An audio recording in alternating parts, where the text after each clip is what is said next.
Hello? Hello, Jughead. This is Archie. Come over right away. It's a matter of life or death. Oh, relax, Archie. Attention, all true believers. Marvel Comics is on the air. A friend of the unfortunate, enemy of criminals. In reality, Dan Garrett, a rookie patrolman, loved by everyone but suspected by none of being the Blue Beetle. Boys and girls, your attention, please. Presenting a new exciting radio program featuring the thrilling adventures of an amazing and incredible personality. Faster than an airplane, more powerful than a locomotive, impervious to bullets. Up in the sky, look! It's a bird! It's a plane! It's Superman! 10, 9, 8, 7, 6, 5, 4, 3, 2, 1. Welcome everyone to Sketch Up on this Thursday before 1 week before Thanksgiving. And the thing is this, we're kind of doing this freestyle today. We don't have a special guest, but we do have one artist that will be joining us tonight, and we'll be talking about something that that's a big topic among us. And we've talked about it before. So don't go away. We'll be right back after this short commercial break.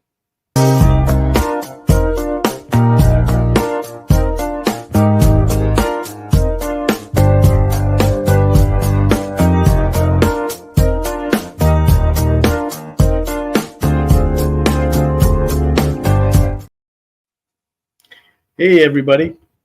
What? I didn't know. Can you hear me? You're going to join me. But you didn't think I was going to be on?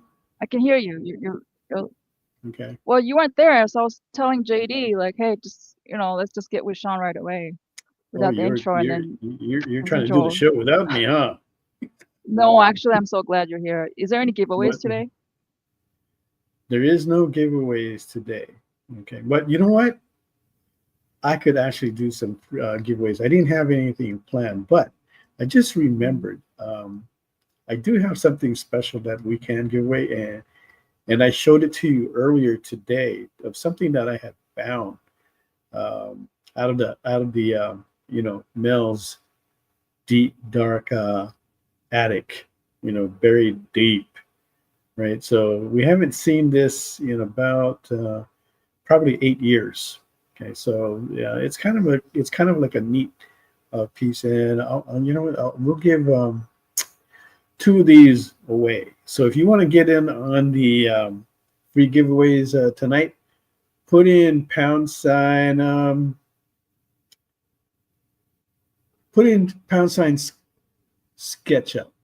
EXP SketchUp.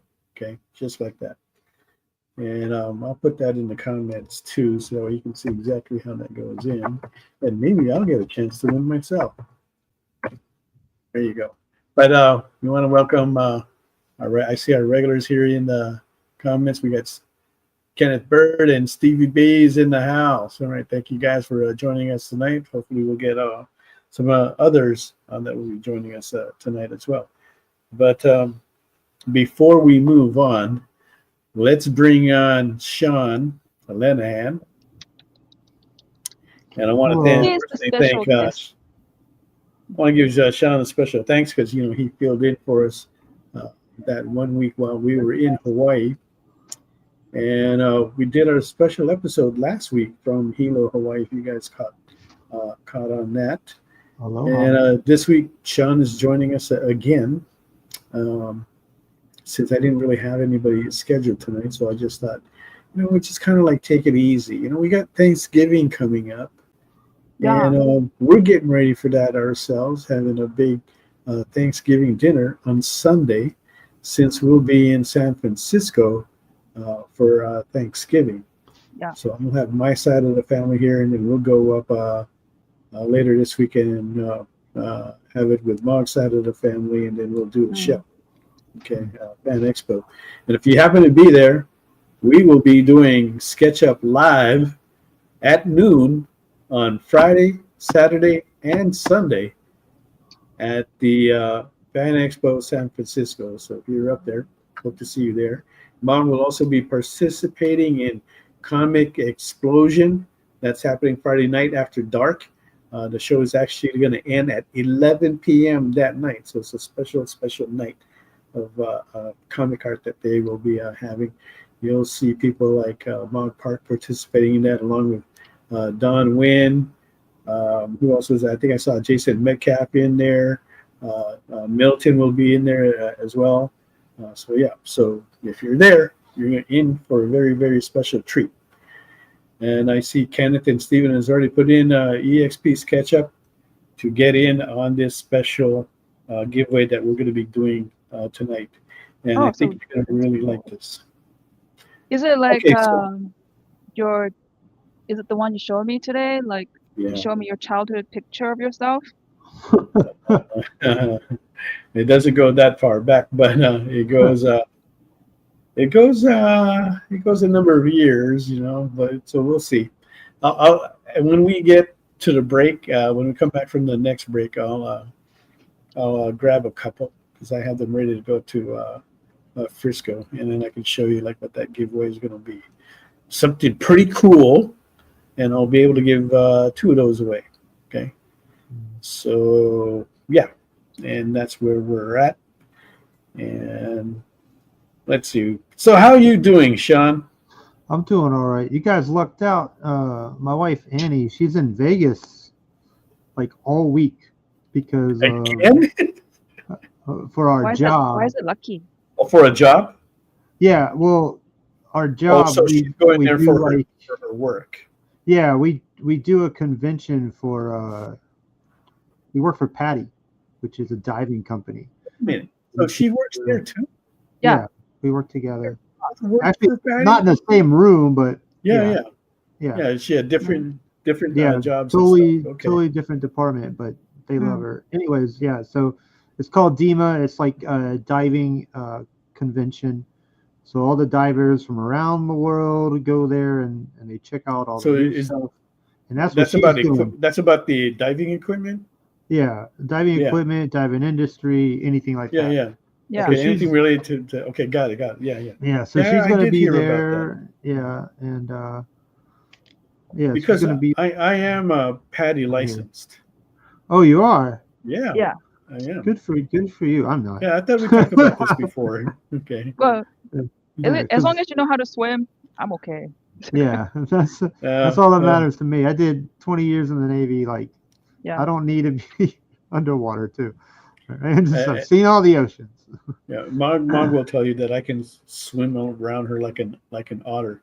Now she says she can swim, but I have to beg to differ on that. I used to compete for the national, in Australia. So I don't know if they go by state, but regional. Wait, and then you they go national. Too? What? You lived in Australia too? Yeah, I was coached by hardcore, extremely hardcore. I'm just taught So let me get this straight. You lived in Japan, you lived in Korea, you lived in Australia, and now in the States. Okay. After living in Hawaii. You lived in Russia? Yeah. But wait, that's not all. Saudi Arabia. Where else, Mog? Okay, and where else? Egypt. There you go. And where else? Here. Okay. Did you say St. Petersburg before? No. I've seen it, but I was in Moscow. Oh, okay. So, did you move around a lot because of military or what? Something like that. Yeah. Her father was not military. He was a political. A government official. Yeah. Yeah. So he was working for the political government. Yeah. Oh wow. Okay. As a type of representative, not quite ambassador, from how I understand it. Mm-hmm. Wow. Trying to open up business and relations, basically. Business relations. He worked in business relations. Yeah. That's a lot for a kid to deal with. Holy PR. shit. Mainly doing PR. I didn't like it. I mean, because once you've made a friend, it's like, well, see you later, friend. Yeah, that's why I'm that's why I don't really know how to maintain friendship very well. You ever see that movie and know of the guy who is in that story that's called "The Catcher is a Spy"? No. Must Okay. be old. Right. So it's a true story about this guy who was a professional baseball player, and he was a catcher. Oh, the He new was one. good. Yeah. Well, it's not pretty new. It's been out for a while, but he was, and it's a true story, right? But this guy was basically an assassin's kind of spy for the U.S. government, Okay.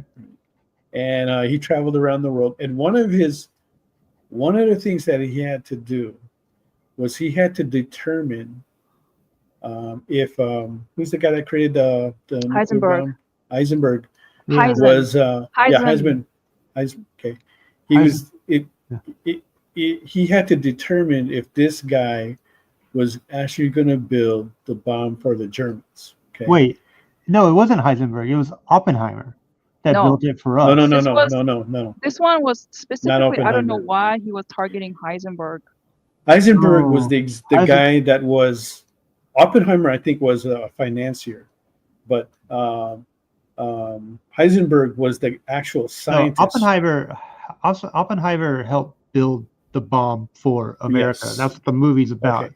Yeah. He didn't okay. finance it, but he did get the military to come and make the town out Okay. there. But Heisenberg, I think he actually had a lot of. Isn't he the Same. DNA? He was the Heisenberg? one. He had same concepts of like the Yeah, chemical that guy. stuff. Yeah. Yeah. Yeah. Okay. I thought that was So him. he was going to do it for the Germans. Okay, that was Okay, got it. what was understood. Okay, but Yeah. what they didn't know was if he really was going to do it. Okay, because there's this speculation that he wasn't going to do it, and he was just saying all this to kind of appease the Germans, so and not bother him, and that way he could still live in Germany because he was scrutinized by many of his friends and followers. How can you do this? This is not a good thing. It's going to kill millions of people. Okay, but he had this philosophy of things, which was I can't quite explain, but it's like it was acceptable for him to live in Germany, the country that he loved. But that necessarily means that he was going to do everything like for them. Okay? Yeah. And it even went down in history that way. They were still unclear about him, and he was kind of like an enigma. Now, this guy, I forgot what his name was. That escapes my mind. Something Was also Mob. I forget. It'll come to me later. But he also was in enigma, right? People couldn't like figure him out. Yeah. And but Mo? he Mo. was good. Yeah, something. But he was good at judging character in a way. Yeah. And he proved this in like when he was playing ball and stuff. He knew like what the players were going to do and stuff, and he could react to it and be prepared for it most of the time. It's not 100%. Okay. Yeah. So he's kind of like doing this, and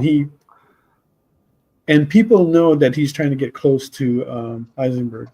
Yeah. And he gets up there and he talks to Heisenberg, and they run a chess game through their head, right, with no chess pieces in front of them.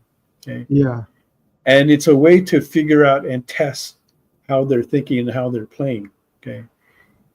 And it comes to him that this guy has no intentions of building the bomb for the Germans.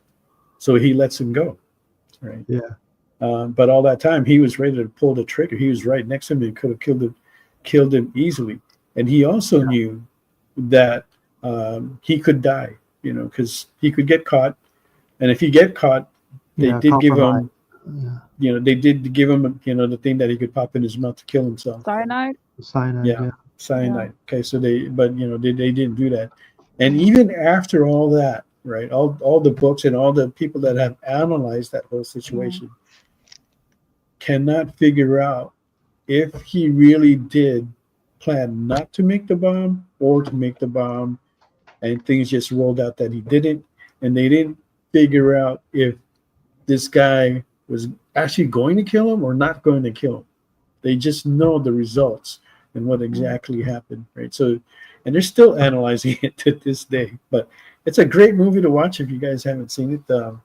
This Catcher is a Spy. I think it's still on Netflix. Huh. I actually watched it on the plane because I had downloaded it on my phone.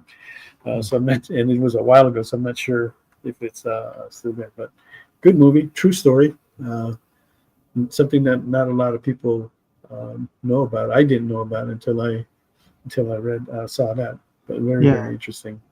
It's interesting how like a lot of that unsaid history from Yeah, World War II is now coming out. yeah, because now they can release it, because Yeah. for whatever reason, and um, they didn't want to let it out then because it was kind of like sensitive, even after the war, because we were still pretty sensitive with everything that was going on. Yeah. Kind of like what we want to talk about today. Yeah. Right. So what we want to talk about today is about UFOs, ancient aliens, whatever you want to call it. That it has turned into such a broad subject these days, which covers a lot of things: archaeology, history, geography, sciences, advanced science, and future sciences. Wow, Yeah. it's very encompassing. But I think you and I had talked one time, and I think we kind of agreed that the interesting part now is the whistleblowers that have been coming out for the past 20 years now. Actually, even longer than that, but I mean, more worthy in the last 20 years. We've seen these whistleblowers that come out, and they're still coming out. It Still doesn't learning of feel more. like it, but then when you look at it, you're like, yeah, it's been like 20 years Right. worth of data, like that has really Yeah, just started hitting the surface. 20 years of whistleblowers, but yet the information, the events that have been getting cataloged have gone on for like 40, 50 years now, ever since the Roswell incident and beyond that. So if you count that, that's actually, you're going like 60 years or so. So it was just a few days ago that they did the whole thing. It was last Wednesday, right? They did the whole thing with Congress, or not Arrow? Congress? You mean Arrow? ARRO? No, like they had Lou Elizondo. It was talking to the Senate. They were talking to the Senate. It was a Senate hearing. They had Why Lou do you need a Senate Elizondo hearing for this? What was the because topic about? Just well, UFOs, you know? they're trying to address the UAP situation. And why it matters to those in government is one, it's because the amount of money that's being spent on it, that they're like, well, there's being funds allocated to it, and we don't know how much, and we don't know what they've discovered. And two, the whole thing is like, if it's something like top secret military, that's understood to keep secret.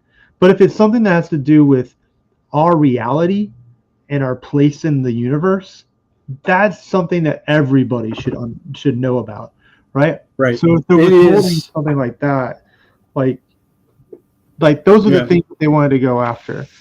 Right. It's basically, it comes down: are they a threat? Are they a threat to not just the United States, but to the whole planet? And what is their plan? Because they do feel that they have the upper hand. Their technology is so much way advanced than what we have. We don't have anything close to what we've seen so far. And who knows what else they can do, And that's what they want to get to the bottom of, like, where do you go? But then at the same time, there's these other things that are also coming out that says that that are implying that we're already in contact with them. So that's another area, and and there's also some people that are saying that disclosure, which means the dissemination of the information that they know, or at least a good part of it, is coming soon, right? One guy that we just heard from says like it's going to be in a few months. So in a few months, I'm going to say that's within 12 months, right? Because that's less than a year. Yeah. And what exactly that's going to be, wow. We'll see, I guess. Yeah, there's parties that want this information to come out, because they've worked in the programs for so many years, and there's so much stovepiping of information where it's really hard to know exactly what you're working on if you can't collaborate with other people, right? So you're given this information, or you're giving a type of material, and they're like, "Hey, so tell us how this works, and how can we use it?" And they're like, "Well, I really need metallurgist or somebody like that to help me analyze it." And they're like, "Well, no, it's you. Like, you can't have anybody else." So it's sort of frustrating for these guys that have been in these programs, and they feel like they can't really get any further on it without help. And that's why some of these people want to come out, because they're like, it's a big deal on that end. And then I think also a lot of people want to come out because there's something else going on where they're like, we're just seeing there's a lot of these sightings of these vehicles and everything else. They're so obvious that they're not normal, and it's being seen everywhere, that I feel like they're trying to get ahead of it before it gets released by someone else, or by the people flying the craft themselves. Yeah, some of it is the people just want it to be out in open, so that we call it qualifies them as that they're not going crazy. Yeah, I mean, when we talk about like the people dealing with abductions and things like that, that's a big deal for them. Like they want to be validated that they're not losing their mind, and that like right. Yeah, even some of the guys that are just witnesses to like what they've seen. Not necessarily being abducted, but some of the interviews we've seen where these guys are just witnesses to events that they see, just need to know, especially if they have a professional career, because that comes into question, right? When they start talking about these events that they've witnessed and they believe it, and they're trying to get the rest of the people, the public around them, or just the people around them to believe in them, and they just get laughed at, then they're not just them as a person gets invalidated, but so does their work, and you're talking about their life's work. And that's something that's hard for them to take. It makes it hard for them to make a living, for one thing. It's getting to the point though, like where it's not so laughable anymore. Like people are starting to follow and understand what's going on. They're like, wait a minute. So we should not be laughing about this. We should be looking at this as a safety threat. And then also like, it's being taken seriously. So I feel like voices are getting heard, that's for sure. And I feel it's starting to fall into the everyday talk of like, mom and dads, and average Joe is starting to go, wait a minute, there's something to this, So I feel like that's sort of happening. It's not where it could be, but people are going to start talking about it a lot more, and then they're going to start understanding like. You're right, because before, when you would bring it up, like even just like 20 years ago, people would laugh at you. Now when you bring it up, they just say, I'm not a believer. They're saying that, and they're not laughing. So but there's a change of credibility. They may not believe it, but they're not. I think they're like a little bit more open, because so many people believe in it now. Yeah. Well, I mean, it's hard for people. It's hard, I think, now for even people to say I'm not a believer, because there's something there. So they're gonna say, oh, maybe it's China, or maybe it's Russia. And I'm like, well, if it's Russia, they would have used that shit on Ukraine. If it's China, that's sort of terrible, because we've been advanced more than China for like forever, and we don't know what it is, right? So we pretty sure it's not that. And then like there's people like who's that guy? Carl Nell. Carl Nell is who David Grush worked for. I guess I should explain who David Grush is. Anyways, he's a guy who had like worked on the UAP stuff. He was assigned by like Congress and everything else. But the guy had like presidential access. Like he's the guy who would debrief the president and be like, hey, when he worked for the Air Force Reserves, he was one of the guys that would go and brief the president on, hey, this is what intel we have on this and this and this, right? So he's pretty close to the president, which means the intel that he was getting, was pretty important on the facts of what are we doing and what do we know and is this a real thing that the government's dealing with and everything else like that. Well, Carl Nell was his boss.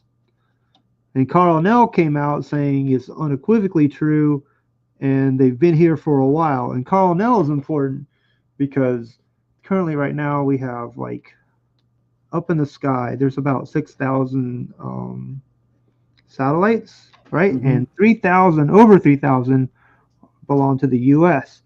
And who helps manage a lot of those and oversaw a lot of the programs that have to do with those? Carl Nell, right? So, and who's gonna know if there's stuff going on in the sky? The satellites. So he's the satellite guy. So when I hear people like, oh, where's the proof? I'm like, well, there's this guy saying it, and I'm like, and his the guys that work under him went to go tell the president, like all types of intel things, like not just alien stuff, but other basic intel things.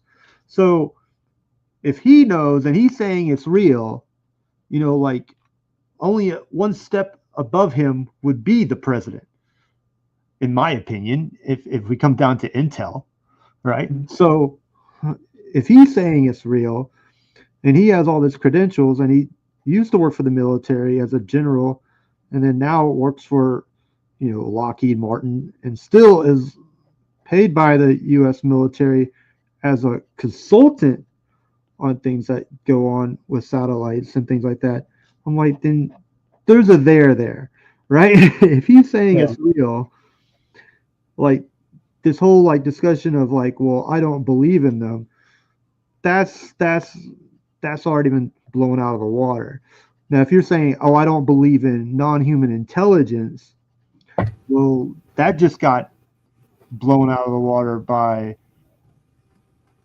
this last thing with the Senate, where Luis Elizondo was asked, are we reverse engineering UFOs and non-human aircraft, and are non-human intelligences, real? And he's like, yes, like to both of those questions. Now, some people would say, well, that's just one guy saying it, after Carl Nell sort of said it already too. But the thing is when they go and they talk about that stuff in front of a committee like that for the Senate, they have to be sworn to say stuff. And if they don't say it, or if they lie, they go to Fort Leavenworth, which is like one of the worst prisons in the world that we have in, that they don't want to go to. So a lot of these people are coming out and saying it's real. It's like, I think that's sort of like a dead horse now, in my opinion, because I follow it so much. But I guess for the layman, it's sort of revolutionary to them. I don't know. What do you think? Still, yeah. I mean, I still run into a lot of people that don't believe, but they're not as agitated, aggressive against beliefs as.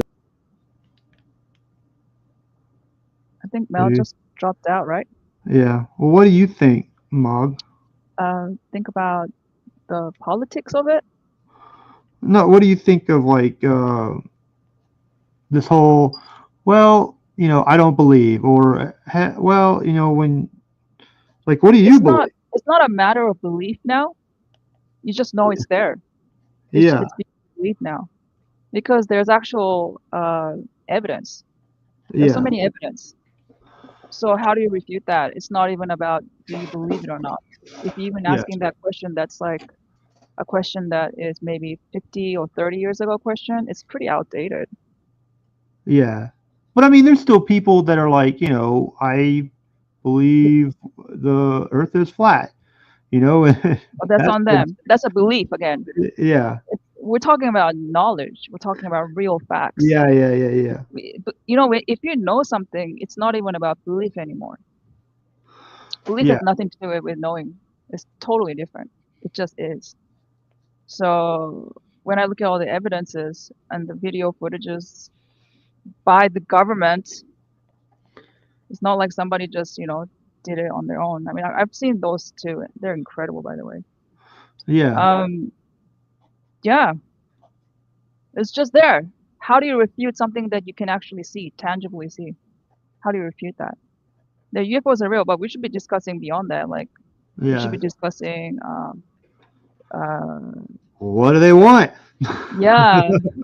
Can we get some? Can we get some knowledge from them? Whatever magical voodoo technology they have, can we please have? Well, that sort of bothers me. That's what I want to know. That sort of bothers me because a lot, like, sometimes it goes to this whole thing of the government being like, we want to understand and know how to use this technology. And I'm like, one, it crashed. So, but then two, there's people who say like, some of it was gifted to us. Like they crashed on purpose, or there was things that were. If it's a gift, I don't think it should be a crash. But it doesn't. Yeah, there was things that was sort of like there was a handshake, and we'll give you our information if you let us test your people and abduct them. Like supposedly that's a thing. I'm sorry to interrupt you, Sean. But people are saying they're censoring Mel. Mog, is there any strange lights or noises coming from the other room where Mel is? Is he being abducted? Look, if he's being abducted and I'm not, I'm sort of offended. You're the one who really wants to be abducted. No, I don't want to be abducted. I'm just saying, like, I said a lot of shit. Anyway, I think it's a commercial break. Let's take a commercial break. So also Mel I think his computer crashed. That's what it is. So. Commercial break. Let's do commercial break. In a world where you hit like and subscribe on our YouTube channel, that'd be really great. Thanks.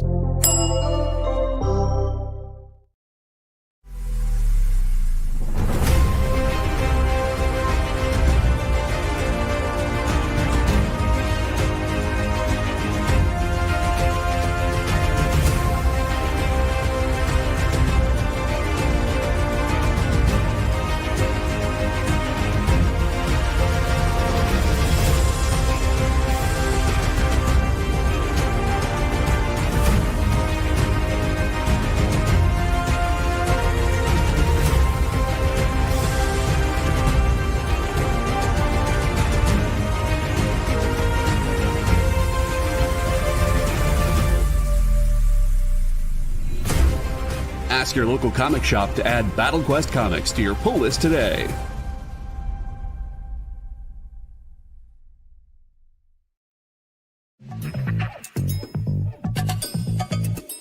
Live from New York. What? Oh, sorry. Live from Cleveland? It's Friday night? It's Friday Night Live! With Nancy McCann and Ricky and sometimes Carlos, and featuring boxes and boxes of rare comics, unique collectibles, lots of smiles and conversations with new friends.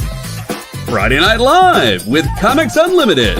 Friday night from 9 to 11 on The Experience.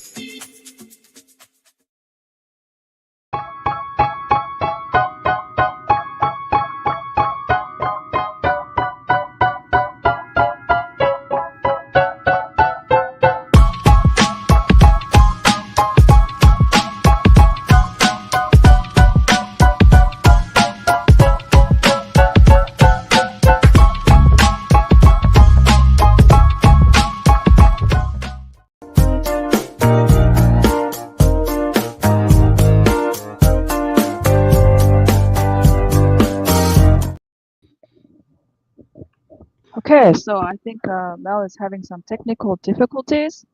In the meantime, I would like to go over some of the comments. I apologize if I didn't get all your comments. And yeah, this is actually up for grabs. I'll talk about the starting bid after I read some of the comments. Okay, so everyone's saying hi. Hi, Stevie. Hello, Steve Vendetta. Ilya, wow. Mike Asbel, hey. And then somebody says, oh, Stevie B says, Mog is a modern day Phineas Fogg. Who the heck is Phineas Fogg? Sean, do you know? I think it's something from Harry Potter. Oh. Just tell us in the comments to remind us. Speaking of Harry Potter, did you do the test? Harry Potter? Did you do the test, Sean? What? To see what? What school?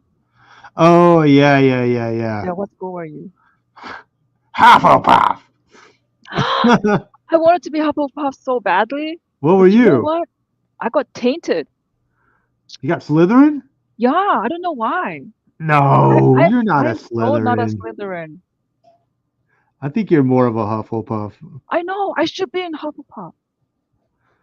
Like Hufflepuff, just the name alone just means me we're chill. We smoke weed and we just chill. Aren't they the one with most detached, disassociated from reality? Yeah, right. They don't care. They don't want to climb this ladder of success or whatever. Yeah. I don't know. And I'm Slytherin. I was so devastated. I think I actually went. Yeah, I was so upset. Did you take it again just to see Yeah, and still came out Slytherin. Oh, fuck. I know. That's so wrong, What did you say on the questionnaire? I don't know. And it says here, Steve said, if you didn't give Spy Mog the intel, she would mercilessly paint your face. Nah, I wouldn't do that. Okay, history and mystery art are tonight's theme. Stevie B said that. I agree. Yeah. And Kenneth Bird, always thank you. Yes, sir. And it says, Ilya actually said Mel and Mog are easy to spell, but Lenahan not so much. You know, that's another one. I have a pet peeve. I can't ever get your name right. It's all right. For some reason, I keep thinking it's Penellahan or something. Let me give you guys a cheat. It's like Linda Hand without the D's. That's all it is. I love that. Linda Hand without the D. Yeah. So write out Linda Hand. Oh, Ilya actually said it. D's. Okay. Yeah. And just erase the D's, and there you go. Oh, that doesn't mean that I'll lend you a hand, but now you know. It can come up so wrong in every way. Stevie B is asking, is Sean like SHAWN? No, it's SEAN. He's asking a question. Is Sean the female spelling for Sean, SEAN? Do you think that's why Sean was made? No. So Sean is a derivative of John. What? Yeah, but also they had Seamus in Ireland, right? Which is, I think, spelled with the E and an A. So I think it was just like a different way of spelling it. There's the British way, and then there's like the Irish way, and then the Scottish way, and that's all it is. It's just different ways of spelling it and derivative. I knew a girl named Sean and that spelled her name exactly like me, SEAN. Like Sean Connery. So I don't know, Mm. I think, guy or girl, you're whatever your parents named you. Like boy named You Sue. know, Or, like, in Korea, you don't know this, but my younger sister recently had a baby. She's like oh, less than 1 month old. is But that a good thing or a bad thing? I mean, it's good. It should be, congratulations. Okay, good. But I don't know why they did this, but my mom made a Korean name. I don't know, she maybe roped my sister into it. Yeah. So she has a Korean name and a English name. Yeah. When we had our kid, Harrison had a Korean name. I don't remember it. Don't ask. Oh, it's a Korean thing. Yeah. So, but in Korea, her Korean name, guess what? It's Well, Harry. Now, in here, Harry is a Harry. Oh, Harry. Okay, got like it. Harry Potter, Harry, right? Yeah. And over here, it's like, hey, that's a manly name, dude, right? But in Yeah. Korea, if you say Harry, Harry, Yeah. It's it's very, different. it's a pretty name. Yeah. So culture thing, Yeah. yeah. Because So it's names. kind of confusing because the whole time, my mom and everyone in the family, the Korean side of the family, is all Korean calling side. me Harry, Harry, Harry, right? Yeah. And then only the husband, which is basically the father of the kid, is saying, gosh, they say Harry so much that I forgot her real English name. But some other English name, it's Yeah. that bad. So I don't know who's gonna win. Well, Because the no, kid has to like, have some name. Eventually, you gotta have one universal name, right? yeah, like it's gonna be whatever the kid decides later on in life, right? If she's all like, It's I that don't like bad. being called Harry in America, then no. If it's me around my Korean friends and they're cool with that, then that's fine. If I was Uh, that kid, if I was that kid growing up with that name, I would say, hey, no one gets to call me that. yeah, unless you're my mom or something, right? Yeah. So did they? This is one thing that her mom did is, well, actually, her aunt did it because Yeah. her mom was working here, but Yeah. they took his name and they went to a psychic in Korea, Yeah, right? we call And them you can neighbors. get the whole like, but Yeah. you can also get their whole like thing done where they can tell you Yeah. like Yeah. what they're gonna do and everything else like that. Very common. Yeah, They did it with me. They did it with all my sisters. They did it with my mom. It's a common thing. We even have they're called namers. yeah, Namers. So they yeah, look at your whole your birth chart yeah. and the name and the qualities of the name. It's an in-depth thing. It's so much like a full Yeah. analysis of who you are. Let me tell you though, man, like So her aunt much. was like, so I told him the Tell me your birthday. experience. He's Yeah. like, I told him the birthday for Harrison, right? And I told him your son's name. And the guy started looking at the charts and he's like, oh, this kid's been under the knife. Before, like, that dude knew stuff about my Yeah. kid before we even started, like, Really accurate. Yeah, and scary then sometimes. we lost him like, Yeah. 2 years later, but it was just like, whoa, dude, like that made me sort of like, all right, there's something there, Yeah. with the whole Name. astrology and that type of stuff. So, Yeah, I'll tell you my you know, story. yeah, So my mom, you know how in Korea, I'm sure it still is a bit today, yeah, you want to have a son. You don't want girls. Girls are yeah, undesirable, right? So yeah, she went to the psychic, and well, we don't even call them psychic. We call them mudang, yeah, right? So they're basically shamans. It's a cultural thing that's been done thousands of years. You can trace them back. yeah. And It's not like your corner like psychic no, it's person. nothing It's something like just cropped up now because it's trending. This is historical, thousands of yeah, years shamanism, cultural stuff. So go to her and maybe it would have been a guy, I don't know, but they did the thing. They were doing a marriage compatibility. No, Yeah. not marriage compatibility. No, specifically asking, what about my luck of my children? Can I have offspring? Yeah. And then he showed them a picture of a tree, and it's all these fruits. He said, "You see this on the top? You can have Mhm. many, but you see this one over here? You won't get a son. And if you do get a son, you'll miscarry, and it will never. It's doomed to not live long." Exactly what Wow. happened. Yeah. Even before she had Wow. kids, you know. So That's crazy. I But know there's a system. There's a systematic study of the stars. Back then, astrology was associated with astronomy. yeah, So people don't talk about it, but like in ancient China, dude, like the king, he had a whole sect of just like straight up magic men dude, that would like Korea look at too. astrology. Yeah, well, Manchuria, like Korea used to own Manchuria, and then Yeah, vice versa, yeah, right? So Korea is very derivative yeah, of the Chinese culture, yeah. except I think Basically, Korea we're is the now its same. own We're thing. Like yeah, it's very much yeah, but they got a we're lot of the yeah, same we're all type the of same. stuff. Yeah, Yeah, they have like books and books and books about like just magic stuff that they did, and they don't talk about it because, especially like to Western cultures, because we consider it woo, and then there's the whole scientific community, but that's a thing there still, and people are weirded out about it.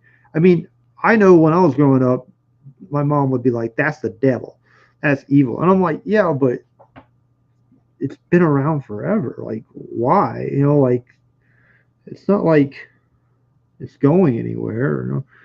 So I don't know. I've never been to a psychic. me Um, too. Oh, I've actually, never, maybe once. Maybe once. yeah, Yeah, because I know like in the states they'll probably be shady, right? But yeah, like if I had a chance to do a psychic, maybe like in Korea or yeah, whatnot, I never really thought about it when I lived in Japan. But I mean, I think I would do it just out of yeah, curiosity. But then there's something about like knowing things that you don't need to know. There's also the whole numerology thing. That's yeah. pretty interesting. There's a saying in China, also Korea. It's like a four letter kanji, but Hmm. basically saying knowing the secrets of heaven is okay, Hmm. but telling it, you get punished. Yeah. So the moral is try not to change or Don't mess with dabble, heaven. Yeah. dabble with yeah, the thing. Yeah. So Respect it. Respect it. Respect it. And then yeah, yeah. but either way, because do you really want to know your future? I mean, it's Um. not really. I would like No. to know when I would die, though. I would like to know when I would die because if I know that, I think most people won't be afraid because they're like, okay, I've got this much to live. Yeah. I'm gonna go all out. Or if I have to live up to 100, like, all right, I can pace myself. You Well, know, we've but seen we've seen those people that have like cancer, and they're like, "You got 1 year to live," yeah, and then there's been people that have written books. They're like, "I have 1 year to live, and what am I going to do with that year?" yeah, And you sort of see them over that time, really start focusing on things that matter, and exactly. then some of them write a book if they survive it, or they were writing a book during the middle of it Yeah, because they're like, I have to write my memoirs, or I don't know, whatever it is. But at the end of the day, you're like, yo, you knew about this when you first found out about death, right? yeah, Like, it takes a while to comprehend because it's around us, but it's not very apparent all the yeah, time. Like we eat burgers, those things died for you. Bacon yeah, died for you. Vegetables, people think vegetables or plants might have some type of sentience. So, like it's around us all the time. You're gonna die. That's an that's it. eventuality, Yeah, I right? agree. So, but the problem is just coping with it and getting used to it and Yeah, that idea. And I mean, even when it happens to a family member, like us dealing with Harrison when he passed, it was like, holy moly, that was life Devastating. changing. Yeah, but then after a while, you sort of just realize, like, well, it's going to happen to everybody, and it happened. That happened to us, and I can keep on carrying it with me forever as a bad thing, or I can try to grow and live away from or live with it, and that's what we did. And like I just You're awesome. I don't know, man. Like, You're a dude, survivor. we're gonna die, and there's nothing you can do about it. Might as well enjoy it and life and do what you can while you're here. That's a hard thing for people to accept, especially like those. I think they put a lot into life, where they're like, oh, I just bought this new whatever, or like, well, but everything's so material that we always forget, like, we can't take it with us. Yeah. I say this as we're drawing pictures, and we sell our I know. pictures. But the thing about whenever you draw something, do you feel like, I don't know, somebody recently asked, that's why I'm asking you. I was in Big Island recently. They said, hey, you must be feeling you're leaving a legacy.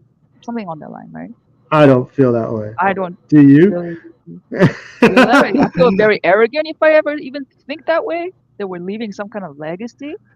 But I do feel like if I draw one more page, at least there's something tangible evidence, and my life doesn't feel meaningless, because for me, I do art as actually. Why do you do art? Fucking. Oh, I mean, I Hey, keep on you can't say cursing the on F here. word. I You keep can't on say the F cursing on word. here, and I've hosted so many times and corrected people. I feel so bad, but then I'm like, I'm having a conversation with Mog, and Mog is like a really good friend. And when you're relaxed and you're comfortable and I know. you feel like things are jiving, then that's what you're gonna do. You're just gonna be yourself. And so everyone, now you know this is me being myself. It's my fault.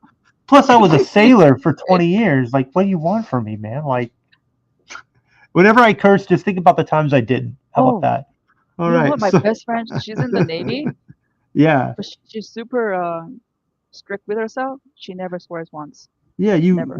I've met her, the African American Robin. girl. Yeah. Yeah. I love her. Yeah. She's very good at she's a really good person. Let's just be honest. She's a really nice person. She makes me want to be a good person. Yeah, that's how I think that's the real good people are. They don't preach you. You just look at them and you just want to be a good person. I hate preachers. I'm sorry. Yeah. What's your experience with preachers after answering the what is art to you? Well, so art to me is I don't know, man. I just got to do it. It's compulsive. Right? Right? And sometimes I'll find myself where I'm like, oh, I haven't drawn anything in a long time. And I used to just be like, well, I'll be fine. Now, I don't know. I've drawn more this year, I think, than I've ever drawn my whole life. That's good. That means you're in a good place. Yeah. Yeah. And I don't try to worry about it anymore. You saw me at LA Comic-Con, and I stopped selling all the Gundam stuff so much, and now I'm just doing the girls, and people are responsive to it and they love it. Am I making as much as I was with the Gundams? No, but am I making money? Yes. So I'm like, dude, it's me. It's more like what I want to do, and it makes me happy. So yeah, I think that's what matters. Doing what makes you happy, guys. That's it. All right. Hey, don't say it like that. You sound like you're gonna die. Don't say buying that. my art makes you happy, you should do that too. All right. So for me, it's a simple reason. For materialist reasons, if that's what you want, But you know what? People are asking. I keep forgetting this. Apologize. Are you auctioning your art, Sean? Yeah. If they want to buy it, I'm auctioning it. Do you know the starting bid? Do you kind of have an idea? For what I just made? I know Annie's not here. I literally just drew it. So let's just say Can I do it for you? Yeah. I'm thinking somewhere between starting bid should be 70 to 80. Okay, that's fine. And then I have this one that I did, and JD, can we have a full screen of Sean's for a minute? For a hot minute, please. Thank you, yeah, Sean. I mean, thank you, JD. yeah, this one's I sort of like a lot. So I guess 70 or 80 is fine as well. That one, Yeah, I would say I don't know. it's a little less detailed. Really? I feel like there's more work on that one. I can't see the bottom. Can I see the bottom? The other piece? Oh, there's more. I knew it. Yeah. She's sitting on a big old thing. Here, do I need a? Yeah. So I would say for that one, 60, 70, not by starting bid. Actually, let's just do 70 on that one. 70 on that one, and then the other one, starting bid 70. So we'll call this one machine gun poop. Okay, machine gun poop. Yeah.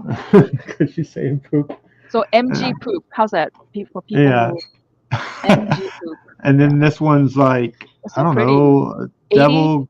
Yeah, devil girl with 80 starting bid. 80. I guess these are flies.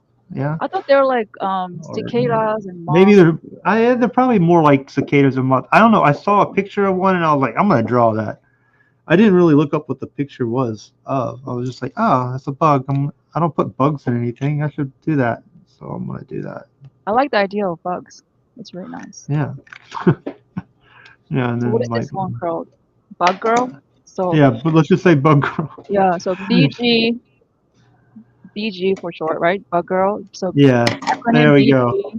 80 starting bid is 80. Yeah. The other one, MG poop, is what did I say? 70? 70. 70. Okay. All right. What about me? Help me. I'm thinking 50, but I don't know.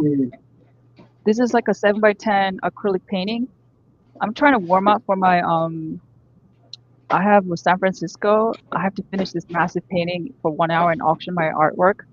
So I'm trying to start practicing finishing a painting. But this is a small painting, 7x10 Wolverine. 7x10 Wolverine. How about $5? Really? It's not done yet. Holy moly! I would say 50.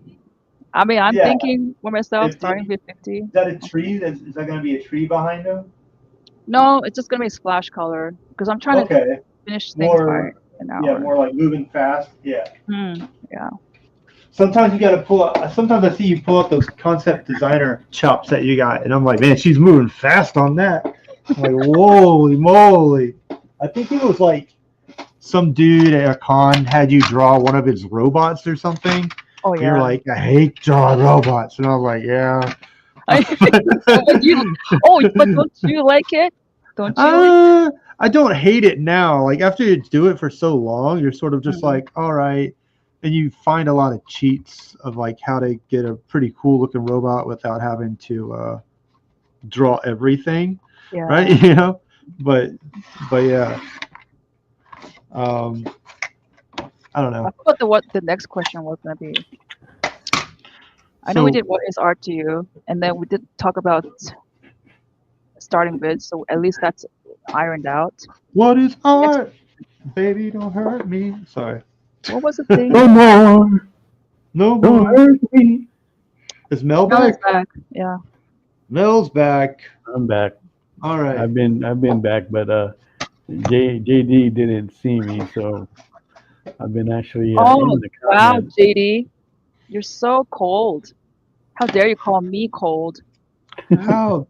You're the cold one. Wow, JD.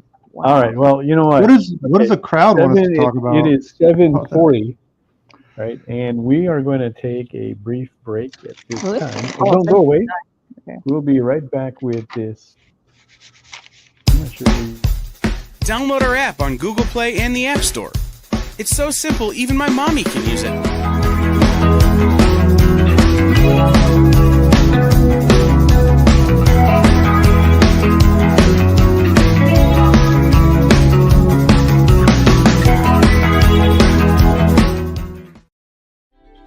Something is speaking to you. Just at the edge of your perception. Your senses fill with visions of vortices. 360 Comics. Slowly drawing you to one thundering epiphany. 360 Comics! 360 Comics! The universe is telling you to shop with 360 Comics. Joe's got amazing stock from high dollar to $5 books from Silver Age to modern, CGC, variant covers, and more. 360 Comics every Wednesday at 9 Eastern, part of The Experience.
Boring old Tuesday.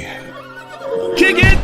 Hey, let's get to it. Henri Copen scours collections and comic shops to bring you the biggest deals on beautiful comics. I'm very eager to sell these books. Plus, he smashes those other boring sales shows. Henri's got fire, excitement, personality, key books, Momo books. 60 Momo books for you. A cute dog. Weird accents. 69, bro! A wheel of skid bark? We do wheel spins at the end of every show. You'll laugh, you'll cry, you'll score huge bargains. That is Hawk 2 of magic right there, all right? Kicking it with Henri. Tuesday nights, part of The Experience.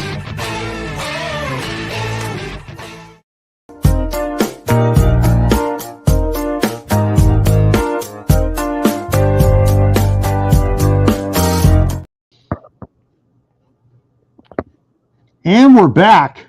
Yes. Thank you for saying that, Sean. Don't forget to like, subscribe, and follow us all the way to our homes whenever we leave a con. And don't forget to take us out to dinner. And make us part of your family. All right. Wow. All right. Sean's on the right track there. Hit that follow button. Help us increase our fellowship. We just reached, I believe, 3,000 followers. So we've got, I think there's something in the works for that. And of course, we are working to even further increase that. So the faster we can go on that, the faster we can really, really continue to bring you more powerful, stronger content like Nick Barucci's The Original Art Show. That happens every 7 p.m. Friday nights Eastern Standard Time. Check that out when you get a chance. And then don't forget to check us up here every Thursday at 7 p.m. Pacific Standard Time right now. Next week, we won't have a show, but the following week, we start December, and Sean comes in December 5th to fill in for that show while Mog takes off to Maui. And for the rest of the month, we've got a special programming that I've been working on in the works. So we're going to have some special episodes there. You're going to see several of the artists, some of the favorite artists that you guys like, coming back, and they're going to be bringing some really nice pieces for you guys to take a look at and bid on if you should happen to have any Christmas money left over. Okay. And then we'll be working towards our 100th episode around February or March, I believe, is when that's going to happen. Don't have quite the date yet, but we will let you all know about that in January after the new year, right? Wow. So the line is going on. 100. 100th episode. Yeah, I can't believe it. Would have been sooner if we didn't have any, weeks where we didn't skip for whatever reason, mainly doing cons. But we've been doing a pretty good job coming on here I almost every week. actually would like to ask John. Don't worry, it's a trivial question. Okay. Because they're talking about cold. Are you sensitive to cold? Like right now, you know how it's cold, it's chilly outside. No. So Like do you turn the heater on? It depends on in your the house? cold. Like, I mean, I've ran in snow before, so. But do I prefer to be in the cold? It depends on what I'm doing.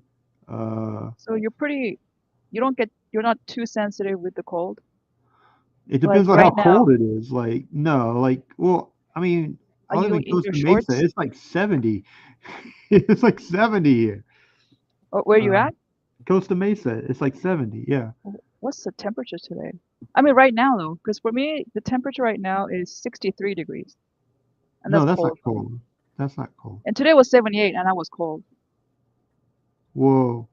You know what though? It seems like the night temperature drops at 49 though. That's why. Annie runs really cold at night too, and I've always been the warmer of the two of us, and so she'll be like, "Come here, warm me up." That's just the normal. I think that's just, maybe your body, how your body deals with it. But so this is the first time we're having a rift between you and I. We're not alike. I think it might be that might be a physical feature, not a mental feature. Oh, okay. Physical don't count, right? Physical? Yeah, no, because I don't have boobs and you do. All right. I don't have an extra appendage though. Yeah. Yeah, not yet. Not yet. Yeah. Not yet. Why? It can happen. I don't know. Anything's possible in this time. What are we talking about? Yeah. If I had an option, I wouldn't though. But yeah. I think I'll be in torture because I feel bad for you guys. You guys can't control it. No, we can't. I remember you could, but now I'm learning the hard way. I don't think you guys can. I remember reading about a case where this teacher was super upset because one or two of the boys in her classroom would have erections. Yeah. And it took other teachers that worked with her to explain they don't have control over their bodies at that age. I feel bad for that. You're seeing erections during the day. God damn, that's so embarrassing. These kids are 13. They don't know what's going on. No. Dude, sometimes that guy just acts up and there's nothing that really triggers it. And you don't have no idea he's why. He's just standing at attention. Right. He was like, I hate that. Time. It's like, when you were young like that, you can't help it. But it's not like a women's. We have monthly menstrual cycle. We can kind of predict it. We know how to control it, and we can hide it, right? But you guys just can't. So it's even worse. Yeah, we don't hide our There's no time cycle for it. Yeah. It's so bad. We just become bears. And you guys are like nature's cruelest joke, right?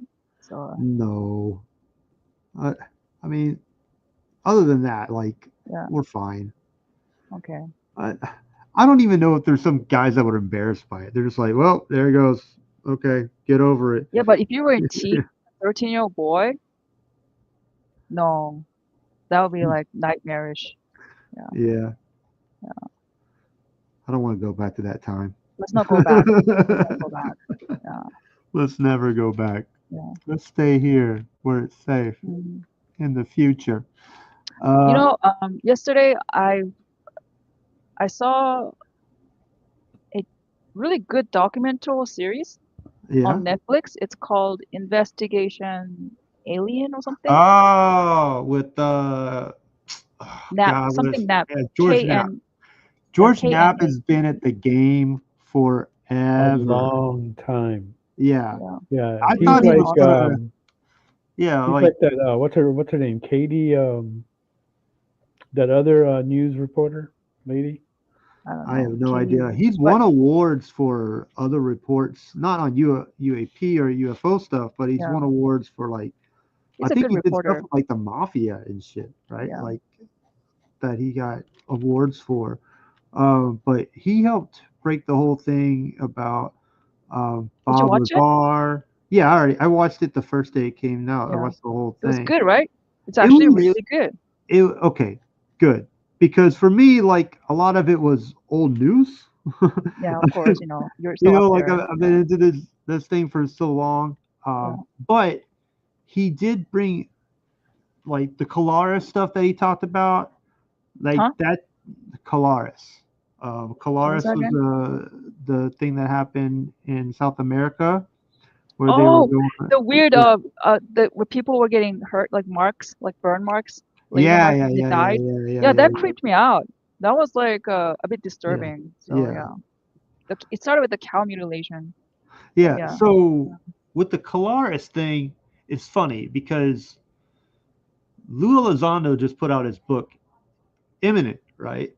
And in that book, this is like not even a few months ago. In that book, he talks about the Colaris thing, and he sort of paints it in a very dark way. Now, George Knapp's version of it, they paint it in a dark way, but then they come to this realization. The people that are in that area they came to this realization of like I think they were trying to take samples of people, yeah, right? yeah. Like And a I was study survey. like Yeah, like they try to make it less like oh scary. they're being jerks and Mm, attacking people in the middle of the day mm, and to oh they're just taking samples of us like we're mm. stock, like Yeah. we're cows or something. And Yeah, I did was they like, have an X yo, Files that episode still on that? sucks. Do what? Did they have an X Files episode on that? No, they never did that Related to one. that? That no, one, but no, I don't remember. I wish they did. no, they never That's had the a old thing on one. Polaris. That's an actual documented, thing, but they don't have it. Yeah, It's actually interesting you did ask that. Good question, Mel, by the way. I really like that. Because there's an episode of X Files where they do look into the guy that's been collecting those metal pieces, the implants that are left Yeah, in I some remember of that. the abduction cases. Yeah. yeah, There's yeah, that, which is actually a real character, a sheriff who's been doing that. I think he's out of Texas, Oh, yeah, I if I didn't know about remember that. correctly. Yeah, Interesting. yeah. Okay. There's that was been real. people that have totally Mm. like turned in or gone to the doctor saying, "Hey, I don't know what the hell this is. I feel like there's something up my nose or Yeah. whatever." And then they get And some they've kind of cancer and die sometimes, right? no, Most like often, right? No, yeah, I don't no, think there's mostly been any cases where they've died, and it yeah, wasn't even annoying, but they did feel something there. It's hard No, but the not to feel Colaris one, they that. died. People died. Yes, there were a yeah, few people that died in the Yeah. Colaris one. Yeah. yeah. But they weren't dying from things being put in them. They're dying from sort of like just being shocked in the middle of the day. Yeah. They were drawing blood from them, Like a right? laser Mhm. stuff. Yeah. Yeah, it was really bizarre. But That one was really bizarre. I agree. but I just thought it was weird that they were trying to play it off as like, oh, they're just doing science. And I'm like, even if they were just doing science, screw you. That's not okay to do to people in the middle of the day. Like one girl was like, yo, I was washing my laundry and just Oh, walking across yeah. the street. And then all of a sudden this thing shows up and it shoots a laser down at me. And I get 3 holes in my body from it. And I'm like, Yeah. that's not okay. That's unacceptable Yeah. behavior. But did you find it intriguing how one lady, right? She was Yeah. kind of excited, like, oh my God, this happened and that happened. Wow, like You mean kind of a the positive attitude, like, wow. And she's like, this is like African lady? insane. No, the same colors. And then right Oh, after that, they interviewed another lady who had the same, shock near her chest. yeah. She was frightened. Yeah, She yeah, yeah, was, yeah, yeah. and then so it's like two different reactions. And then I thought, man, people, this is how people are. They're amazing. Yeah, it's just You can have the it's just same incident people. and they react totally different, So Yeah, it's just how people are sometimes. Like I have a feeling if that was you, you'd be the latter lady. Oh my God, I'm so scared, you know? Like it was I frightening for you. I would be pissed. I'd be like, they have no right to be doing this to me in the Yeah. middle of the day.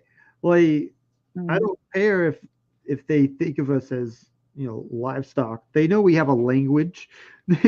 They, they know we have We have a culture. a culture and everything else like Yeah. that. Like I think we've proven ourselves to be an intelligent life form. Maybe not on the higher scale, Yeah. but at least there is some intelligence in our way of operating here on the planet Yeah. Earth. I'm Even like, though just take a little we bit may of not be effort. making the best decisions. Yeah, Mhm. maybe That's take a true, little Mel. bit more effort to convince us to give you some type of sample of blood. I don't know, like, Yeah. but you're not really convincing us by coming down and just Yeah. you're not helping your story. So What But is but the yeah. funny thing is this, right? That's a I don't think we've heard of any other cases that have been happening outside of Colaris that is what like that, people are attacked? where they're Yeah, like getting sampled, that laser like beam with a laser thing that's beam. happening, right? Yeah, I Uh, thought this is like Star Wars. You know, Star Yeah. Wars, the was it So lightsaber? It's it literally a makes lightsaber me pointing at you. think, right? Because somebody did propose one time. There's a handful of people that proposed that said that they are aware of that there are different groups of life forms out there that are in some kind of War. federation, kind of like the Star Trek Star Federation, oh Trek. and that they have their yeah. first, what is it called? The first party of like, you shall not the prime directive, right? Don't That do Yeah. you harm. do not interfere with other Then life forms. Colaris, that's Yeah. interfering. Like hmm But I Colaris don't. just So, did the so wrong did thing. that incident in Colaris happen, and then did they get their hands spanked, and that's why we don't see that anymore? I hope so. I mean, dude, I've But they heard. still do cow Oh, mutilation, and that really upsets me. Why are you doing this to poor Yeah. cows? I think that's the Don't way do of it. like Very what are we upsetting. eating so then they can know what we're eating and Yeah, but what's happening up here to our bodies and stuff like. But here's the Right. thing, I've heard a story. Man, this is creepy as hell. oh Uh, no. Okay. where like these these people were at boot camp, right? Okay, military. Okay.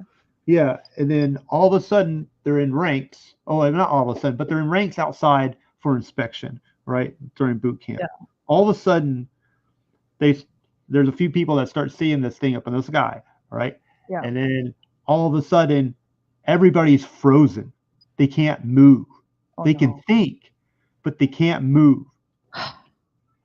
And these creatures land, and then everybody has an episode of like not knowing what the hell happened. And then they sort of go back to it, and then they're frozen again, and they're not able to be like, memories erased or anything. And I think like there's like a battle or some shit that goes down, but this is very much in common with like things I've heard of like people being frozen, not like frozen cold, but like you can't move your body That's like when X they Files. when they see these Are they like creatures. in a In time Mulder, stasis or something? Mulder couldn't move when his sister was moved abducted. Well, I think it's one, they're probably using 0 point energy, right? But then there's another thing where they're able to like sort of just turn off or put your brain sort of like in a stroke like state or like in a childlike state. Where I've heard where they use these little rods and they don't even need to touch you. They just need to set it on a setting and Yeah. point it at you, and you're sort of like in a very like docile state. That's why you hear like the whole thing in Skinwalker Ranch where they find they find this trailer full of all the cows. All the cows are in there and they're all docile and quiet, and they're like, I don't even know how they got these cows in here. Right? It's like in this trailer, and I didn't see it's that full one. of cows. Yeah, and they're Is it like, the what recent the one? hell? Okay. No, this is like a story from when Bigelow was there and they did stuff. Okay. So they're like, how did this even happen? You know, like where they stopped time and put the cows in there to mess with them, right? And they're all docile because they use the thing to make their brain. So they have that type of technology, supposedly. Wow. There was a recent episode of Skinwalker Ranch where they had a camera pointed on a certain area, right? And it was duct taped onto that area and it was checked. And then in less than a minute, they're like, the camera's not working. And the guy's like, I literally just checked it. Let me turn around and look. All the duct tape is off. And the camera and the wires are cut. And they're pulled apart. And the camera's on the ground. Oh. And the wires are like on top of it neatly. Wow. In less than a minute. Right? So what does that tell you? That they're able to like stop time. And work within time. Yeah. To like do stuff. Yeah. And to mess with them. Because what? We think time is linear. Right? Yeah, According to that alien investigation, one of the rangers, a Native American ranger, I think it was an episode. No, well, No, you're right. Time is linear. I don't think no one's changing that. It's just that. But maybe for them, time is not linear, and they can. No, I think it's a different thing. You know, you would call it what you will. Maybe they're dimension hopping, and so they're able to like go forward or backward in time, but time is still linear. Yeah.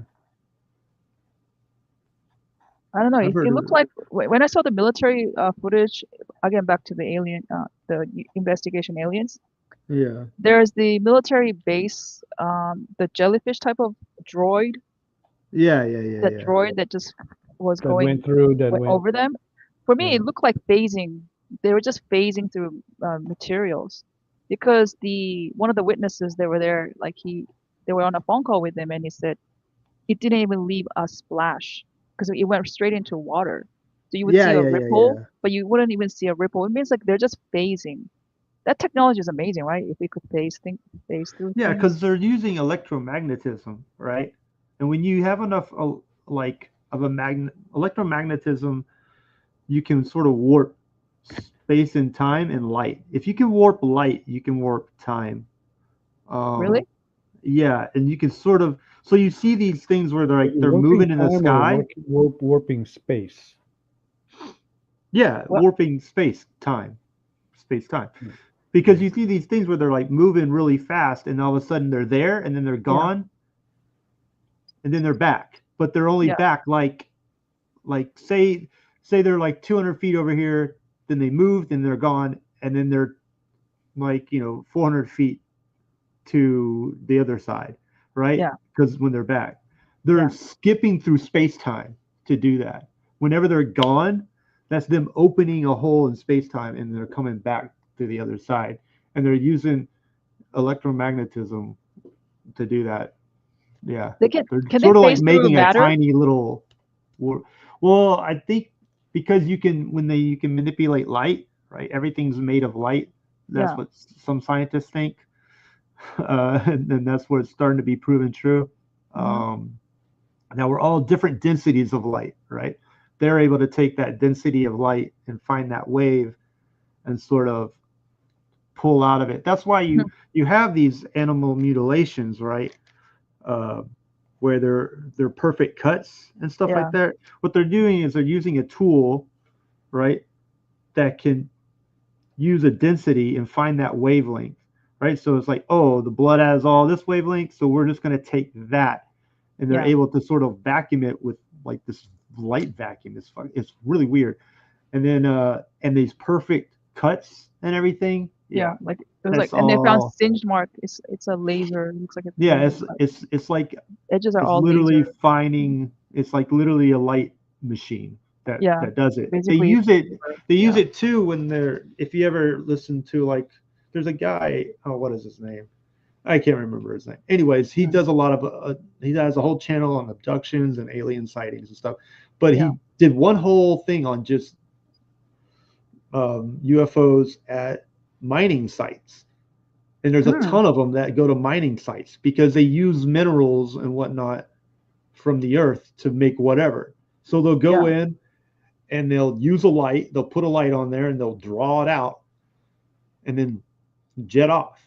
That's a thing that they do. So yeah, it'll find the minerals that it wants and then just pull it out from the bed of rock or whatever with the wavelength. Okay, so Sean, have you? Steve is asking, have you encountered any USOs?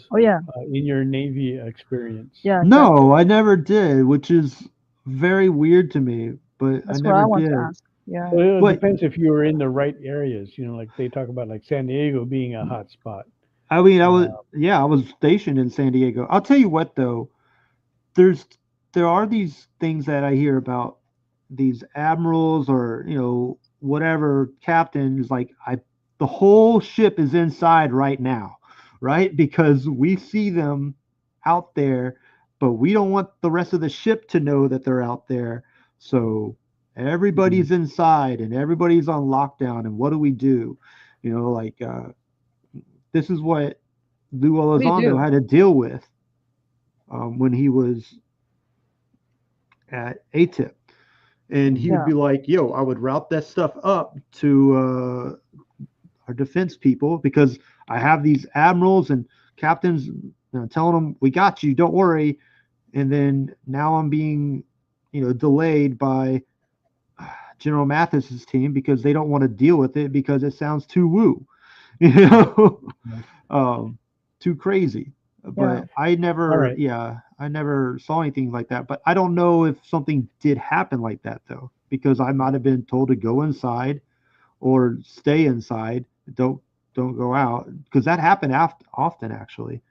We're only doing operations inside. Hold that, no, because we do have to take a commercial break. No, you don't. I'll try to. I should have enough time this time to grab everything that we're gonna give away, and maybe like a few other things that we can offer up. All right, so don't go away. We'll be right back after this short commercial break. Download our app on Google Play and the App Store. It's so simple, even my mommy can use it.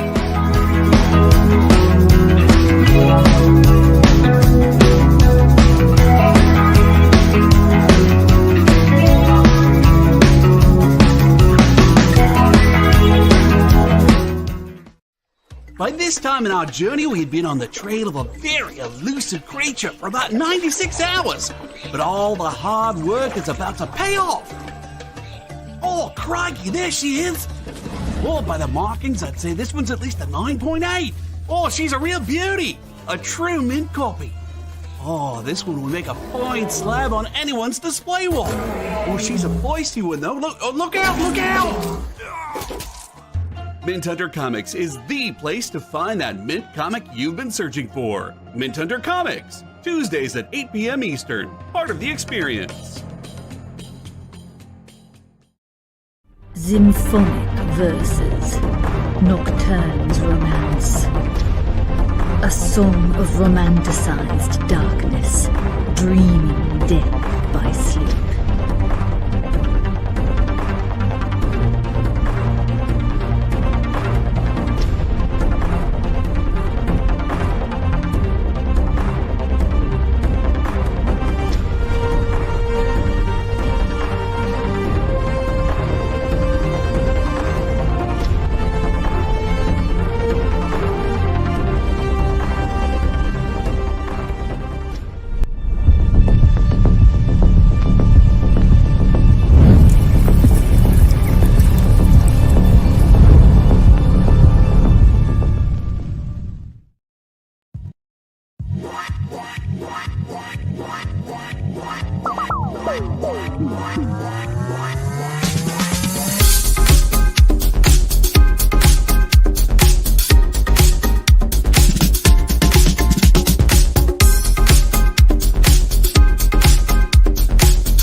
There's something for every imagination at your local comic shop. Visit comicshoplocator.com to find a store near you.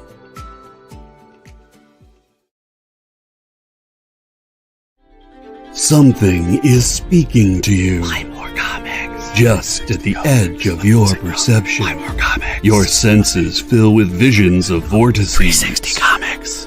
Slowly drawing you to one thundering epiphany. 360 Comics! 360 Comics!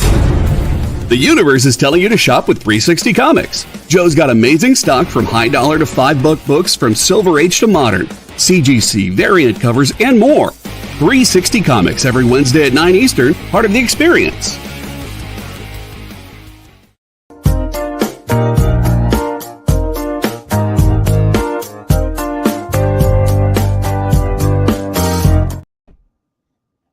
Welcome back, everyone. So we're talking UFOs. Are you a believer? Let us know. And have you ever encountered? Have you ever had any type of encounter, or have you witnessed anything of that feature? Let us know. We can hear about that in the comments. All right. So before we get back to our topic here, let me just show you what we're going to be giving away tonight. And I said that we would have like 2 of these. And this is what they are. Okay. This is a sketch, kind of like an Ashcan sketchbook that Mog did about 8 years ago. Ooh. And so it has, I actually found these in our storage in Hawaii. I was actually closing that out. And I was like, oh, wow, this is cool. But see if I can show you some of it. It's just some of the artwork that she did, she was doing back then. Just kind of, for me, it's kind of like thrilling to look at because you get to see like where you came from. Then it ends with this dragon piece that she did. Okay, and there's more in there, but I'll be giving that away. I'll be giving 2 of those away. And then I don't know if anybody's interested, but people have been interested in this. And I was trying to see if I can get you there. That kind of looks good right there. But this was a VIP badge that you could purchase at the Amazing Con. And we didn't know that they were going to do these. And we saw people walking around with this around their necks. And I managed to get like a few of these, and people have been trying to get them off our hands. But if anybody's interested, I will put that up for $100 if anybody's interested in that. And there you go. So we got our 2 free giveaways that I just showed you, and a VIP. That's a metallic VIP badge, metal badge, if you're interested in that. And we'll be giving those free giveaways in about 30 minutes. Yeah. All right. So we're talking UFOs, and I wanted to see if anybody else had any encounters. Well, Sean, the question was if Sean has ever encountered while he was on the ship, which made me curious because I thought for sure at least you should be able to see some, but I don't know how it works on a ship. I don't know how often you get out and look at the ocean. I don't know. Oh, I got out very often. I mean, see, Mark thinks that when you're on a ship, I think you you're don't just get to cooped up go in out that much. little metal thing, and you no. Like you have no time, you know. Like, no, I was He thinks out you're quite working often. 24/7. Yeah, I was out quite often when I first got in the military. I worked in deck department, right, which is like not the department anybody should want to work in, because those are the guys that do all the sweeping and everything else like that. And then I got a real job after that. But yeah, working in a deck department, you're outside like all day long working on stuff. And then you also have to stand watches that are outside. So plenty of time outside, and plenty of time looking at stars and everything. I'll tell you what though, the Middle East, we had to protect a fuel tank in the middle of the ocean. And on the top of the fuel tank was a bunch of Marines with guns protecting it. And you know where we're protecting them from? Fishermen. Yeah, I was like, this is super shady what we're doing to me, because I'm like, we're Doesn't just make protecting sense. fuel in the Middle East. Who in the Like, right mind what? fisherman would Like, have weapons to? as Oh well. like, yeah, but supposedly they had some instances where like fishermen had ordnance on there and would like run into the the fuel tank and blow it up. Like, Where were but I'm you? like, Around? Were doubtful. you around Yemen? Is that where you were at? I don't know. Middle off the East top of my somewhere. head. Just Middle East, It's a right? Middle East somewhere, ocean somewhere. Yeah. But then these guys are like fishermen in these boats, and they're out there for weeks, and there's no AC. It's the Middle East, right? God. Like, and they live on that boat until they get enough to take back. So I'm like, I don't really think they're a threat. Like, They have no. They're desperate to just for AC, no yeah, AC, like, to oh cool man. themselves, and it's just so dumb. Well, But yeah, plenty of time to stare at the stars and everything else and ponder about our universe. But no, I never saw anything like that. And if something like that did happen, it didn't happen while we were out there. At least I don't think it did. I've never heard of anything like that. But you know, I was on a destroyer when I was out there. I mean, and then I was on the Reagan and also the Peleliu. The Reagan's a carrier, and the Peleliu is a LHA. But yeah, the Reagan, I don't think we ever bumped into anything like that. You know, off the top of my head. You were on the Reagan? Yeah. Okay. Nice. For like deployments, not as a command. So I worked at what is called a COP command, Mm-hmm. and then so when they needed support in, well, I did media. So when they needed support in media for the deployment, they would send us in, and we would help support their media department for the deployment. And then when we come back, you know, everybody stayed on the ship except for us because we were COP dead, and we went back to our little shore home and didn't have to be on a ship. So they sort of resented us for that. But you know, like, but I'm like, you know, because the Reagan is like it's like a little city now with 5,000 people on there. Yeah. So, yeah, deployment. Yeah. I don't think I would do that again, though. Yeah. Do you really get like yearning after a while? You just yearn, of course, right, for the land. This intense craving. I would say I for want to get out like, of this claustrophobic type of. yeah. I mean, you get that, like, but I mean, I was also on a destroyer, which is a small boy, and then I did the Peleliu thing. So you sort of get your mind prepared and ready, right? So, I mean, that's what you did, right? Like, yeah, you make friends. Yeah, you figure it out. I tell you what we did. What I would do before each deployment was like I'd fill up hard drives with music, video games, porn, and whatever, and that's what you traded with, right? Oh, no internet? Well, I mean, you had internet, but you couldn't look at a lot of those things on the internet. It was very controlled internet. It's military internet, right? Yeah. So Nothing gets out. Yeah, it's pretty much for messaging, right? Okay, then I'm guessing porn is gonna be the hottest ticket item to trade with. Yeah, right. That's so smart. Yeah. In fact, so I was trading with some people, and word got out that I had some, and I had this. So this Master Chief called me into his office for the Mestex, and I'm like, I don't even know this guy. Domestic. Mestex is where the galley is, where people eat. Oh, right? mess. So he's in charge of the food department, right? Mm-hmm. And he's I know where this is going. Go ahead. He's like, close the door. And I'm close like, the door? Okay. Yeah, I'm like, okay. I'm like, because in the back of my mind, like, I don't know what's going on here. And at that time, I was doing a comic for the newspaper, right? So I would do like little Navy comics and stuff. And then I did one, and I saw it above his on the wall behind him, and I was like, hey, that's my comic. So I'm like, I guess he likes me if I'm up on his wall. I don't know. And then he goes like, I called you in here because I heard you have something. And I was like, oh no, what? That's a good thing. Yeah, right. And then he was like, he didn't know it at the time. He was like, I heard you have porn. And I was like, oh yeah. He's like, what? He's like, can I get some? I was like, well, he's like, I could get something from you. He's like, what do you need? What do you want? Yeah. And I was like, look, my guys just, they work really hard. Let's get them some burgers.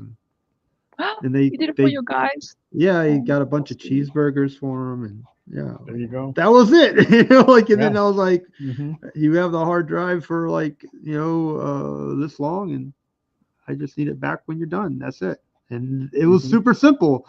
But I mean, it's like prison. It really is. It's like, oh my God.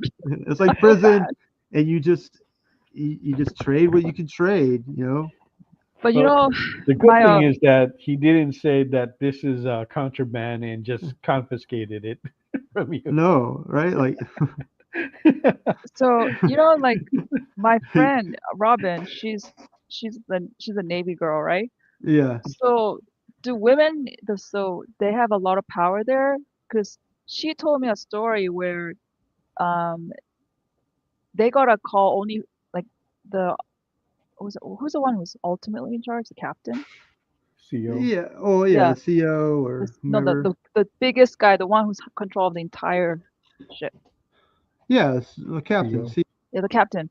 The captain called only the girls, all the girl officers. Okay. Right? Not officers, all the women. Just enlisted. And then got it. Ask them, look, we're having this issue. Kind of like a promiscuous type of rampage going on. And he asked, why do you guys do this? You're disrupting married men, incidents where the girl is almost trading their selves for favors now. And it's like, why do you? He's like, I really want to know why you guys are doing this.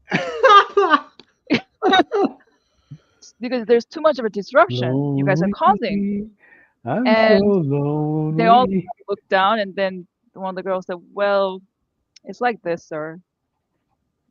You go into a room, and then suddenly there's a buffet. And everyone's offering. It's kind of hard to resist. It's a buffet. It's kind of hard to say no. Steve Vendetta just put this down. It's peculiar how so many servicemen, servicewomen become employed by the porn industry after they retire from active duty. Really? It's actually a thing. I didn't know that was a thing. I didn't know that. I did have a girl on the Reagan, though. She did porn, and then she joined the military, and oh no, people would try to make fun of her. Really? I thought she'd be the most popular thing. And a dude went to mast. Because she was like, I got in the military to try to fix my life. Oh. And these guys keep on bringing it up. And the command sided with her. And those people, they got in trouble. Yeah. Okay, that wasn't cool. Yeah. Because they were passing around the porn with her in it. Oh, no, that's evil. Yeah. I don't know about that, Steve. I really... What, Steve? Yeah, but what he's saying about how a lot of many servicemen, servicewomen become employed by the porn industry. I don't know. Money's money. I've never heard that. And the only reason why I'm questioning is because I'm living here in California, close to where it used to be considered the capital of porn out here in the valley. That's it, and I'm not going to say I was never really involved in that industry, but I did have quite a few friends that I became acquainted with some people that were heavily in that industry as far as like filming and distributing and all that stuff. And it's not something that I was aware of during that. During that, I had a roommate who used to edit porn.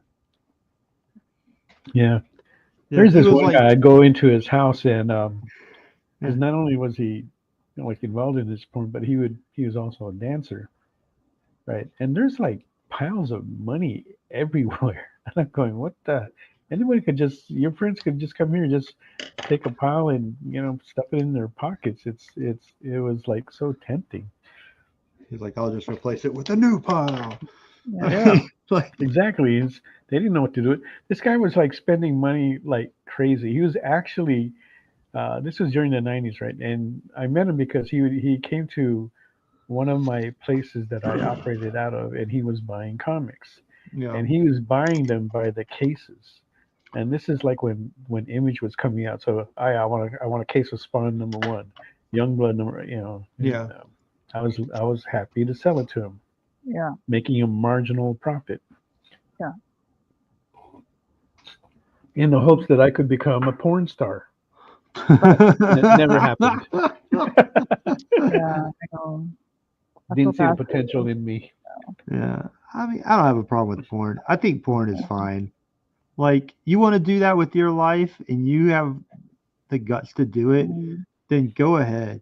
What I don't think is right is people getting ridiculed or bullied or whatever by it because of their occupation. Because they do it? Yeah. I mean, like in that case but of I the would also lady. say, like, that's going to happen, right? Yeah, sure. It's going to happen. I think, can't help themselves. people should not generally judge people by their occupation, right? Don't you agree? Yeah. Yeah, Like, yeah. are you like, for example, I don't like this power thing where, oh, are you the officer? Say you're general, blah blah blah, right? And suddenly you immediately get respect because you're in a higher position. Something like that. Yeah. It should be done by who you are and how you carry yourself and how you treat the other person. Yeah. Yeah. So there's this thing, right, in the military, like if you get captured and you're in a situation where you're captured and there's a high ranking person with you, Okay. if you guys are in the same cage, there's supposedly still rank involved. Yeah. Oh yeah. But I've heard of stories where, like, even though rank is involved, it doesn't matter when it comes to survival. Yeah. If the guy's an asshole, the guy's an asshole. Yeah, Yeah. Yeah. Your life or theirs, you decide. Yeah. Yeah. Most people choose their life. So. Yeah, I've seen that too. Yeah. I mean, how many times have you had instances where you're like, this is a new officer and he knows nothing about the real world? Right? So like, many stories we hear about know. that. Yeah. So many stories we hear about that. Like in the 70s and the 80s, right? Or even like especially at that time when I was there, right? These guys would talk about that so often, how they would have these rookie officers fresh out of the academy with not much field experience at all, and trying to do things.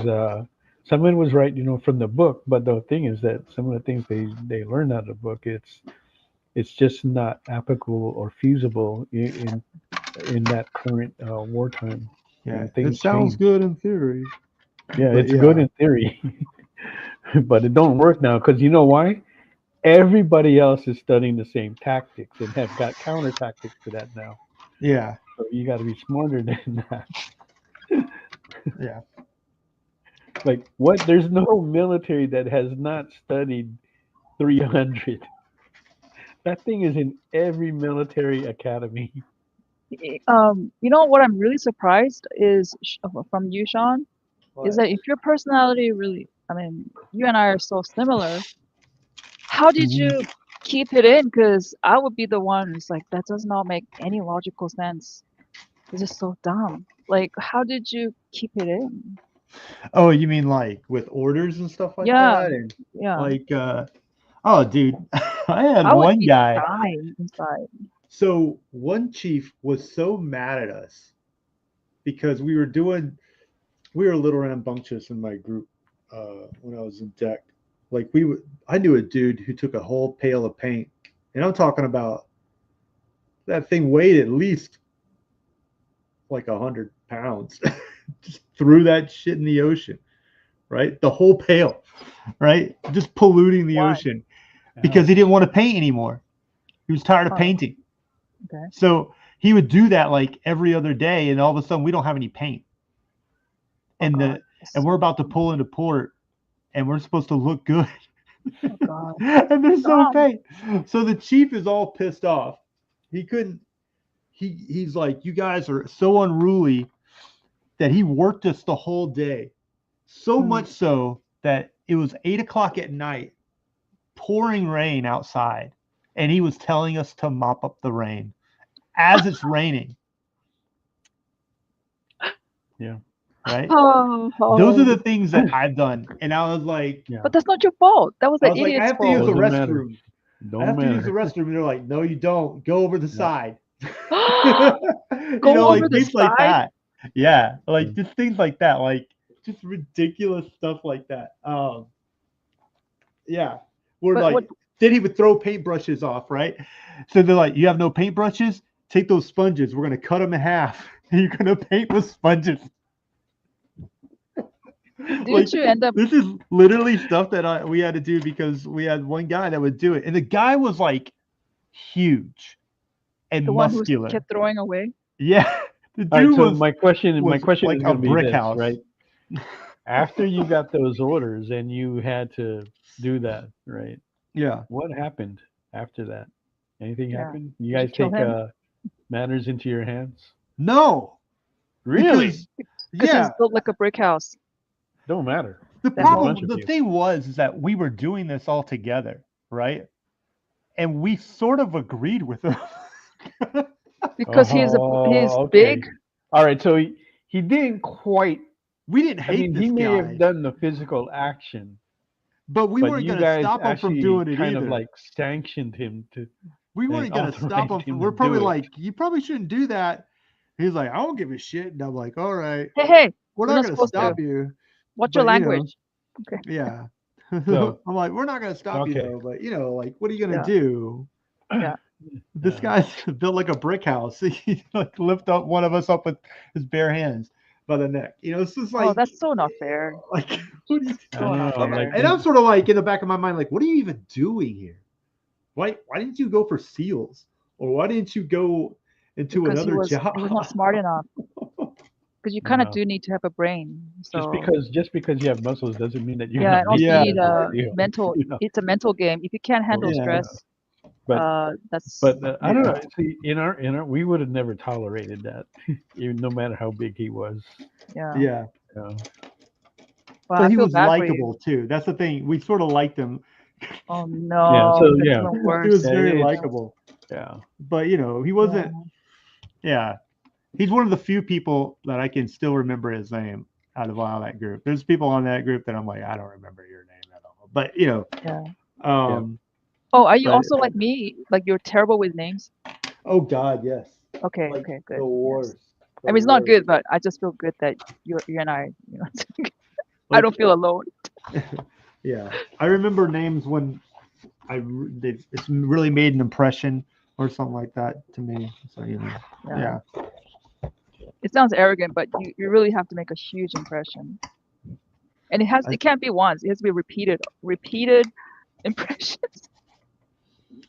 Yeah, or the first impression is just a really good. Like it's almost selfish in a way too because I'm like, am I a sociopath? Because Yeah, I also sometimes when it comes to people, contemplate I'm like, if you don't have like a value to me, I don't hate you or anything or dislike you. I'm just more like, why am I wasting my time?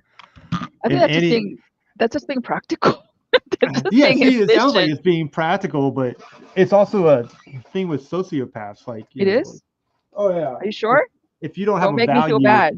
if you don't have a value to some people, like, or or if that person doesn't have a value to you, and you can't, it's not a use, but that's how some sociopaths think of it. Is if you don't have a use to them, then you don't really exist, and I thought you it don't was matter. psychopath who see, because I kind of read it once. Well, yeah, sociopath and They psychopath see are really things close. as, I thought they're not the same. They're not the same. I think. But they see people. The psychopaths are the one that sees people and things like they're all fuzzy to them.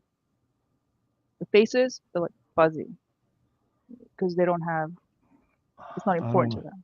I've never heard that before, but okay. I know it's. All right. Well, hold that just thought. see it differently. We're going to take a I think little we break, need to- and then we're going to come back. Oh, no, I think this is it.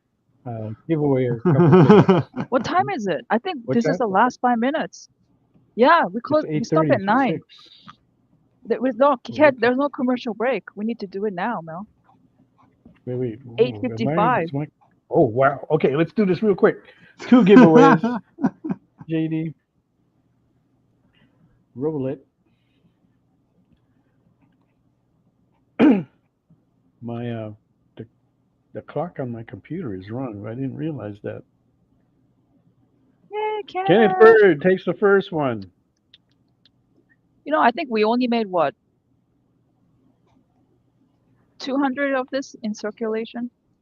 Was it 300? 150. Wow. 150. It was 150, yeah. Yeah. And the second one goes to TVB. TVB. All right. Well, I want to thank you guys again for coming out and joining us today. And we will see you guys. Well, Sean will see you in 2 weeks. Yeah. Sean and the Ink Boys will be back here taking care of the show while we take care of business in Maui. And then after that, we're going to be coming back with 3 episodes that I think you're going to like, and we will tell you more about that. Or stay tuned to our postings, and you'll see where we're going with that. But it's going to be really exciting, especially the one planned for December 26th. So keep your eye on that. All right. Thanks again for joining us. You guys have a wonderful good night. Sean, thank you for coming on board as well. JD, Goodbye. always good to have you in the background. Thank you, guys.